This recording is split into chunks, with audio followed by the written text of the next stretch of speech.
There was a time when the human body lived without constant reminders to eat. No advertisements, no snacks within arm's reach, no drinks designed to stimulate appetite.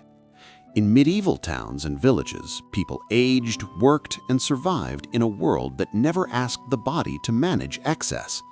And yet, despite hardship, widespread metabolic disease was almost unknown. This is not a story about superior knowledge. It is a story about a world that shaped biology without explanation. Medieval life was not healthy by choice. It was healthy by constraint. Food required time, labor, and season. Meals did not appear instantly. Grain had to be harvested, dried, ground by stone, fermented slowly, and cooked over fire. Because of this, eating happened at predictable moments: morning work, midday pause, evening meal. Nothing existed between those spaces. The body learned when fuel would arrive and when it would not. Bread dominated medieval diets, but its character was entirely different from modern bread. Grains were coarse, fermentation was slow, texture demanded effort to digest. This was not engineered food, it was survival food.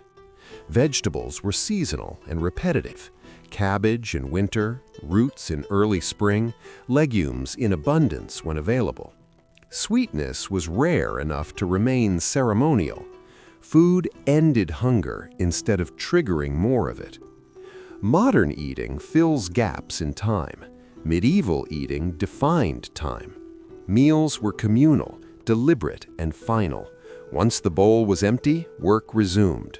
There was no cultural expectation of constant refueling. This created long, natural fasting windows, not planned, not discussed, simply unavoidable. The body adapted to this rhythm silently, generation after generation. Medieval people did not exercise. They lived inside motion. Walking, carrying, lifting, farming, repairing, movement was distributed across the entire day. This constant low-level activity allowed energy to be used gradually, not stored excessively.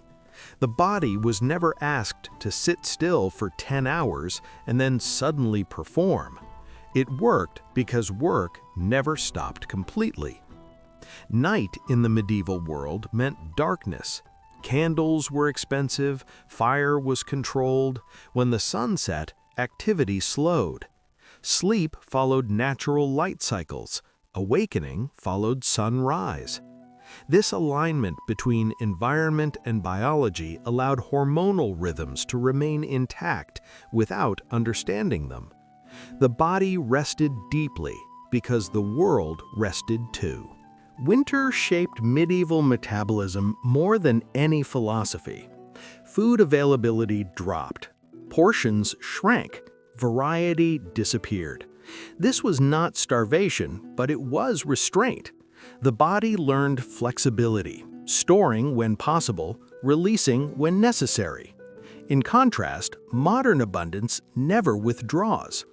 The modern world removed pauses. Food became permanent. Eating became optional. Hunger became negotiable. Biology was not designed for endless stimulation. What was once rare became routine.